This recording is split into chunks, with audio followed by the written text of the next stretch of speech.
नमस्कार दोस्तों।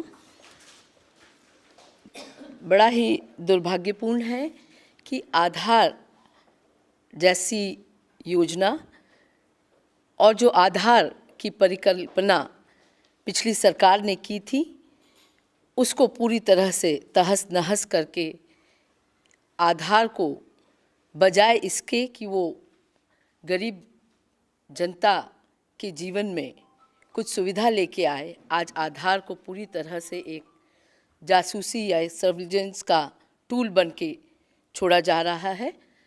आधार की पीछे की ये सोच थी कि वो उन तमाम गरीब लोगों को जो सोशल स्कीम्स की जो योजनाएं थी उसका लाभ हर गरीब तक पहुंच सके और सही हाथों तक पहुंच सके, उसके लिए आधार की परिकल्पना की गई थी।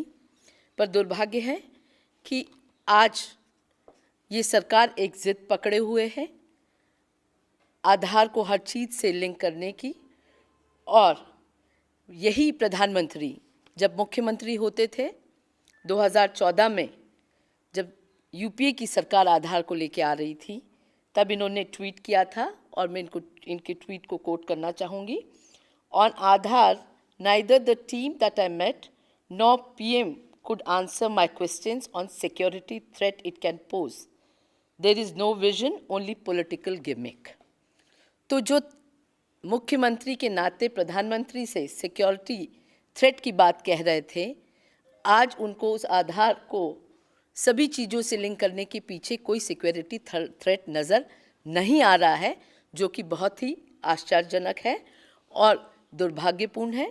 दुर्भाग्यपूर्ण इसलिए भी है कि ये सरकार की इतनी ओछी और छोटी सोच हो चुकी है, इतनी तानाशाह सोच के साथ ये सरकार काम कर रही है कि जब अलग अलग बुद्धिजीवी इस देश में किसी भी इशू को लेकर उस पे काम करके उसकी कमियों को सरकार के सामने लाना चाहते हैं, तो सरकार उस कमियों को देखने के बजाय, उस स्कीम में क्या गलतियां उसको जांचने के बजाय आज सरकार उन लोगों को पेनलाइज करती है, उन पे एफआईआर दर्ज कर देती है जो सरकार के सामने जो योजनाएं हैं उसके शॉर्टकमिंग्स को एक्सपोज करते हैं।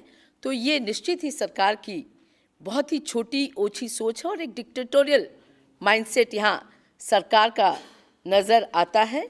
तो ये सरकार रिस्पॉन्सिव सरकार होने के बजाय एक डिसमिसिव गवर्नमेंट और ऑपरेसिव गवर्नमेंट की तरह ज़्यादा काम कर रही है।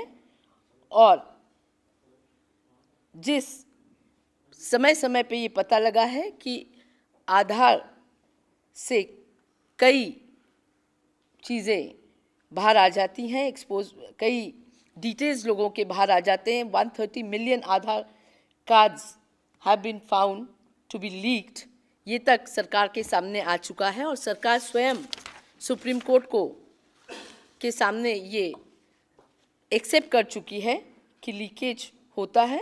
उसके बावजूद भी सरकार जिस अड़ियल रवैये से काम कर रही है वो चिंता का विषय आज पूरे देश के लिए है। आप कोई प्रश्न करना चाहते हैं?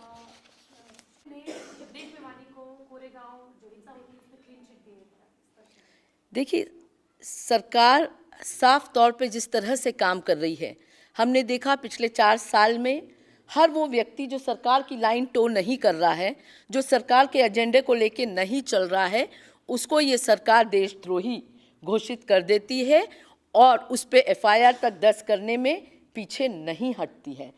और सरकार के ही संगठन द्वारा सांप्रदायिक जहर उगला जाता है, हमने कई बार देखा है और हमारे सामने तो कई एग्जाम्पल्स हैं जहाँ सांप्रदायिक जहर उगलने वालों को मुख्यमंत्री तक इस सरकार ने बनाया है। पर उन तमाम इनोसेंट लोगों के खिलाफ ये फेक एफआईआर दर्ज करने में पीछे नहीं हटती है और उनको देशद्रोही घोषित करने में बिल्कुल भी समय नहीं लगाती। ये सरकार के काम करने का तरीका है। मैम, पी चिदम्बरम साहब जो पूर्व गृह मंत्री हैं, उन्होंने कश्मीर के विलय को लेकर सवाल खड़े किए हैं, कहा बड़ी मुश्किल से हुआ और जिस तरीके से हुआ, और आज सरकार जो काम कर रही है ठीक तरीके से नहीं। आपको लगता नहीं मैम इसी सवाल से है कि हम लोगों को जम्मू कश्मीर के मामले में सब पार्टी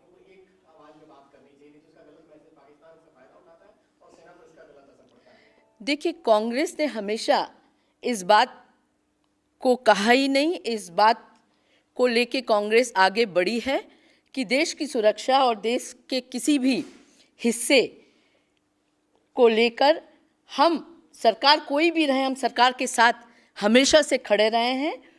जहाँ तक देश के किसी भी इंटरनल मसलों की बात आई है, जहाँ तक जम्मू कश्मीर की बात है, जम्मू कश्मीर इस देश का इंटीग्रल हिस्सा है, इस देश का अभिन्न अंग है। और जम्मू कश्मीर में हम देख चुके हैं, जब वहाँ कांग्रेस की सरकार थी, किस तरह से जम्मू कश्मीर नॉर्मलिसी की तरफ आ गया था, वहाँ सामान्य जनजीवन हो गया था। पर जब से ये सरकार आई है, लगातार जो सरकार की शुरुआत ही आतंकवादियों को धन्यवाद देके हुई थी, और फिर हमने देखा कि भारतीय जनता पार्टी उनके साथ मिलके पीडीपी के साथ वहाँ सरकार बनाई, और उसके बाद लगातार जम्मू कश्मीर के हालात जो दिख रहे हैं वो किसी से छुपे हुए नहीं हैं। वहाँ पीडीपी बड़ा ही सॉफ्ट रवैया अपनाती है आतंकवादियों को लेके, हम सब देख चुके हैं। और किस तरह से भारतीय जनता पार्टी उनकी कोएलिशन पार्टनर है वहाँ।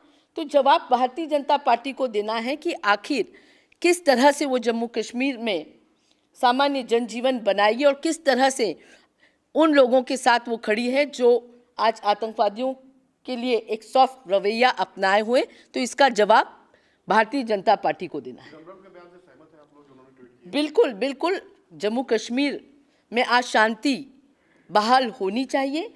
जम्मू कश्मीर का हर नागरिक इस देश का नागरिक है और उसको हर वो सुविधा मिलनी चाहिए। वहाँ के बच्चों को स्कूल हो, कॉलेज, हॉस्पिटल, तमाम सुविधा मिलनी चाहिए। आज दुर्भाग्यपूर्ण है कि वहाँ के बच्चे ऐसे माहौल में स्कूल नहीं जा पा रहे, पढ़ नहीं पा रहे। वहाँ अनएम्प्लॉयमेंट इतना बढ़ गया है जिसकी वजह से कहीं ना कहीं हमारा युवा भी भटक रहा है। तो निश्चित ही वहाँ सामान्य जनजीवन के लिए सरकार को कड़े कदम उठाने चाहिए और हर वो कदम उठाना चाहिए जिससे जम्मू कश्मीर में शांति बहाल हो।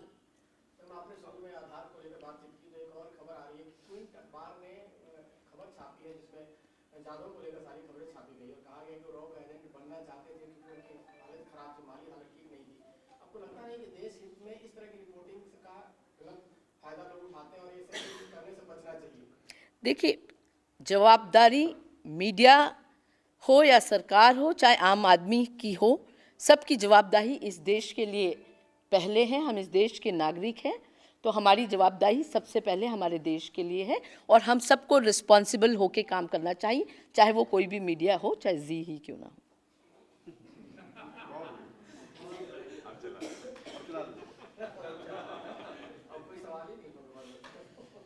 मैम, राहुल गांधी बहरीन की यात्रा पर जा रहे हैं, उसको लेकर के आपका क्या कहना है, क्योंकि वहाँ तमाम लोगों से मिलने वाले हैं? राहुल जी पहले भी कई देशों की यात्रा कर चुके हैं जहां वो अलग अलग समूह के लोगों से मिलते हैं और उनसे हमारे देश की, हमारे विचारधारा की तमाम चीज़ों पे चर्चा होती आई है। तो उसी के तहत ये यात्रा भी है। और थैंक यू।